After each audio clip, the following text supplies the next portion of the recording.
നമസ്കാരം. വേദാംഗ ജ്യോതിഷത്തിലെ അമൂല്യമായ അറിവുകളും ആധ്യാത്മിക ജ്ഞാന ഉപദേശങ്ങളും പകർന്നു തരുന്ന പ്രശാന്തം ആസ്ട്രോ ചാനലിലേക്ക് ഏവർക്കും സ്വാഗതം. ഈ ചാനൽ ഇതുവരെയും സബ്സ്ക്രൈബ് ചെയ്യാത്തവർ ഇപ്പോൾ തന്നെ സബ്സ്ക്രൈബ് ചെയ്യുക.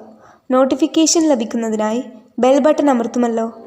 ഒപ്പം ചാനൽ ലൈക്ക് ചെയ്യുക, ഷെയർ ചെയ്യുക, കമൻറ്റ് ചെയ്യുക. കൊല്ലവർഷം 1200 ആണ്ടിലെ ചിങ്ങ സംക്രമം പൂരാടം നക്ഷത്രത്തിലാണ്.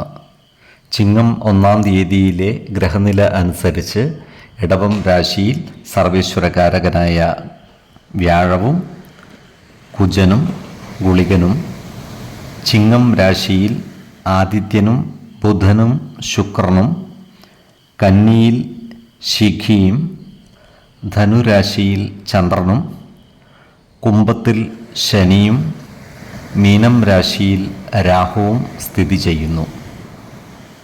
പുണർദം നക്ഷത്രത്തിൽ ജനിച്ചവർക്ക് ചിങ്ങമാസം പൊതുവെ ഗുണഫലങ്ങൾ കൂടിയിരിക്കും.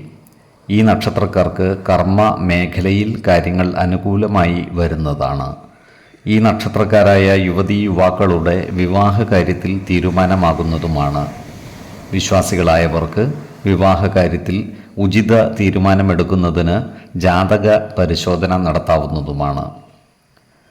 നക്ഷത്ര പൊരുത്തവും പാപസാമ്യതയും കുജദോഷവും ദശാസന്ധി ദോഷവും മനപ്പൊരുത്തവും മറ്റു കാര്യങ്ങളും പരിഗണിച്ച് വിവാഹ കാര്യത്തിൽ ഉചിത തീരുമാനമെടുക്കുന്നതാണ് ഉത്തമം.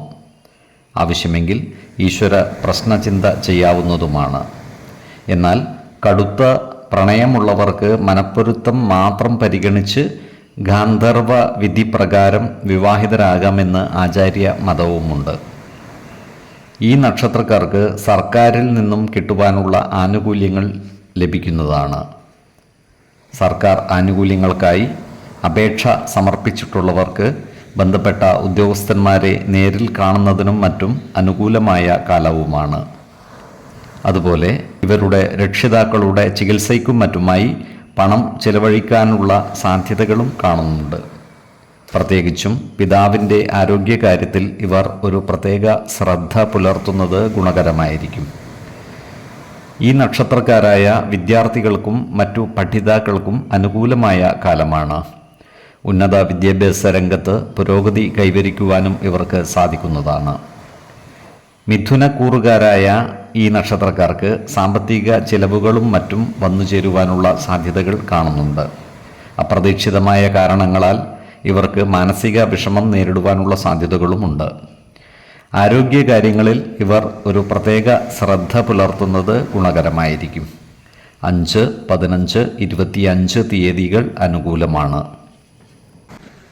ഈ നക്ഷത്രക്കാർ ജനിച്ച സമയത്തെ അടിസ്ഥാനമാക്കിയുള്ള ജാതകത്തിലെ ലഗ്ന രാശിയുടെയും ലഗ്ന അധിപന്റെയും സ്ഥിതിയും ശുഭപാപ ഭാവങ്ങളുടെ സ്ഥിതിയും ഓരോ രാശിയിലെയും ഗ്രഹങ്ങളുടെ സ്ഥിതിയും അനുസരിച്ച് ഇവരുടെ പൊതുഫലത്തിൽ ഏറ്റക്കുറച്ചിലുകൾ ഉണ്ടാകുവാനിടയുണ്ട്.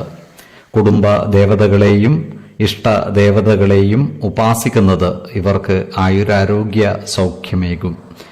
ഇഷ്ടദേവതാ മന്ത്രം 108 തവണ ദിനംതോറും ലിഖിത ജപം ചെയ്തു വരുന്നത് ഇവർക്ക് സർവ്വ ഐശ്വര്യങ്ങളുമേകും.